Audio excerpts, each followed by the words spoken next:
Very competitive. That's what's going to push us very far in the end. We're always about competing. We preach that a lot in our meetings. Coach staff preach that.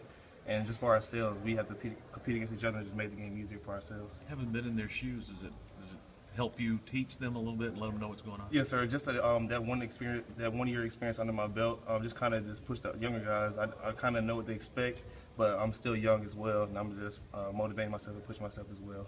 Stuff like that brings a lot of energy, excitement. Talk about the energy level here just 2 days in. Very, very energized. Very up-tempo. Our offense is moving the ball well. Defense is playing well, swarming to the ball. And like I said, that's what we're all about. What are you trying to work on? Starting as a freshman, what are you trying to work on in the offseason in the spring? Just mastering my technique, staying low, being physical. And that's just all a standpoint around flying to the ball. It's really not about me. It's about the whole team. Is it fair to say that Pearson has some pretty good moves? Yes, he does. Yes, he does. Very shifty. Yeah. Is that going to help you against guys like he and Josh Malone to yes, sir. Up your game? Yes, sir, always. Just going against that competitiveness in practice, like I said, makes it easier in the games. That position seems to sit down and look at last year. What were you able to learn, and I guess what are you looking forward to building off of this spring? Last year was just a stepping stone. Had a couple of great games last year, but I know it doesn't stop there. I got to keep building on from where I am now and just keep playing. Kim, did you surprise yourself at all? I mean, you came in, it was probably within a week of camp you were running with the first team and then starting and playing the SEC. Did you surprise even yourself? No, sir, I didn't. I just come in and compete, and I know I can play ball, and that's what, at the end of the day, that's what it's all about. You were all SEC. Did you feel like you had a good year? Were you satisfied with what you did? I was not satisfied with my year. I know I could have made a lot more plays than I did, but that comes with the learning tools, and now that I have that 1 year experience under my belt, I'll be ready. What does that say about you, that you were all SEC, had a pretty good year, numbers-wise and all that, but you're not satisfied? What do you think that says about how kind of the player you are?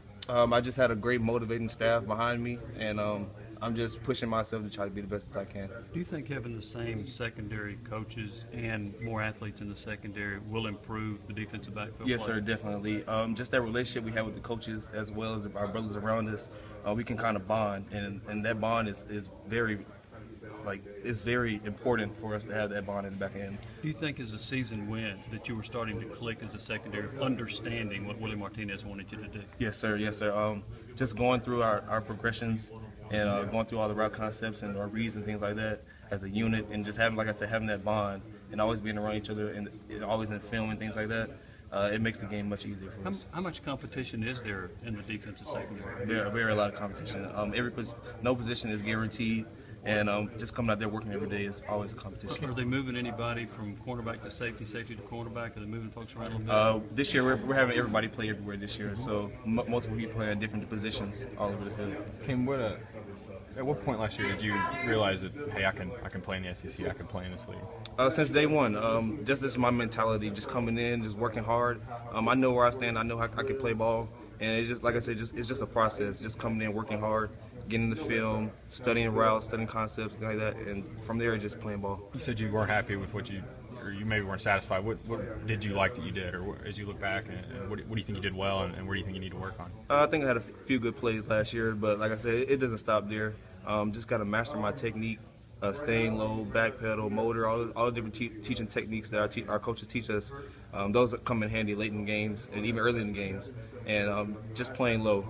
And that's pretty much it. What do you think allowed you to get on the field early and play the way you did? I mean, obviously not many freshmen are able to get out there and start all those games as a true freshman. Why were you able to do that? Just our support staff. Our coaches are very big supporters, and then we have our big brothers. Last year my big brother was Randolph. This year I'm big brother of DeAndre Payne. And just that support and that push just to keep going is motivating to stay in film, keep going, don't stop, and that plays a big role in it. Every time your name seemed to come up last year, it was, this guy was just a 3-star. He wasn't the biggest name in the recruiting class.